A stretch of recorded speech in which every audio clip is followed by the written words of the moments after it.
নমস্কার বন্ধুরা, আমার চ্যানেলে আসার জন্য অসংখ্য ধন্যবাদ। বড়দের প্রণাম আর ছোটদের ভালোবাসা নিয়ে আজকের ভিডিওটা শুরু করছি।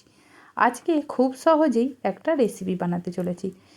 আমরা যে কুলেখাড়া রান্না করে খাই বা ঝোল করে খাই বা রস করে খাই, এটা একটু অন্যরকম করে বানাবো। তো যেটাকে বলে ভর্তা, কুলেখাড়ার ভর্তা। তো রেসিপিটা প্রথমেই বলে দিই, আমার নয়, ফেসবুক থেকে একটা দিদিভাইয়ের দেখে আমি বানিয়েছি আর সেটাই তোমাদের সাথে শেয়ার করলাম। তবে খাওয়ার পর মনে হলো খুবই ভালো হয়েছে। প্রথমেই আমি নিয়েছি সর্ষের তেল। সর্ষের তেলের মধ্যে কালো জিরে দিয়ে দিয়েছিলাম।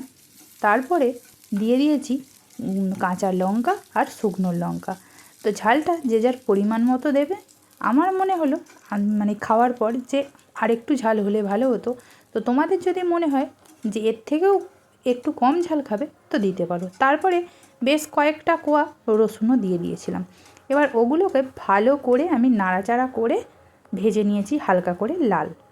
এরপরে আগে থেকেই আমি কুলেখাড়া যে শাকগুলো সেগুলো আমি ধুয়ে পরিষ্কার করে রেখেছিলাম।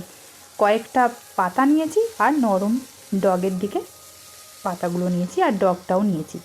তো এবার সেগুলো ভালো করে ধুয়ে পরিষ্কার করে রেখেছিলাম জল ঝারিয়ে, সেটা আমি ওর মধ্যে দিয়ে দিলাম। দেওয়ার পরে ভালো করে নাড়াচাড়া করে আমি রান্না করে নেব।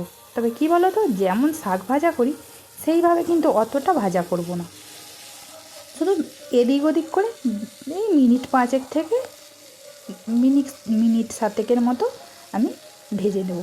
তারপরে নাড়াচাড়া করতে করতেই ওর মধ্যে দিয়ে দেবো আমি স্বাদ মতো নুন আর একটু হলুদটা দিয়ে দিলে কি বলো তো, শাকের যে একটা সবুজ গন্ধ থাকে সেটা আর থাকে না। সেই জন্য আমি ওর মধ্যে দিয়ে দিলাম। দিয়ে আবারও ভালো করে নাড়াচাড়া করে ভাজতে থাকবো। তোমরা পুরো ভিডিওটা দেখলে নিশ্চয়ই বুঝতে পারবে। আর এই গরমে এই জিনিসটা এত ভালো লাগে খেতে, এত সুস্বাদু, আমি না খেলে জানতেই পারতাম না। তবে আমি আগে বানিয়েছি, খেয়েছি, তারপরে তোমাদের কাছে শেয়ার করছি। তো এরপরে আমার দেখো মোটামুটি রান্না প্রায় হয়েই এসেছে। এবার আমি এটাকে নামিয়ে নেব, ঠান্ডা করতে দেব, কারণ ঠান্ডা না হলে মিক্সিতে বাটা যাবে না।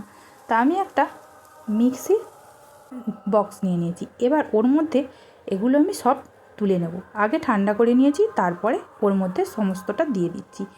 এবার মিক্সিতে আমি পেস্ট করে নিলাম। যারা শিল আছে তারা শিল নোড়াতে করতে পারো, আমি শিল নোড়ায় না করে মিক্সিতেই করে নিলাম। তো মিক্সিতে বেটে নিয়ে একটা কাঁচের বাটিতে নামিয়ে রেখেছিলাম। এরপরে কাঁচা সর্ষের তেল 1 চামচ ওর মধ্যে দিয়ে দিলাম। তো এবার গরম গরম ভাতের সঙ্গে সার্ভ করলাম। ভালো লাগলে অবশ্যই লাইক করবেন।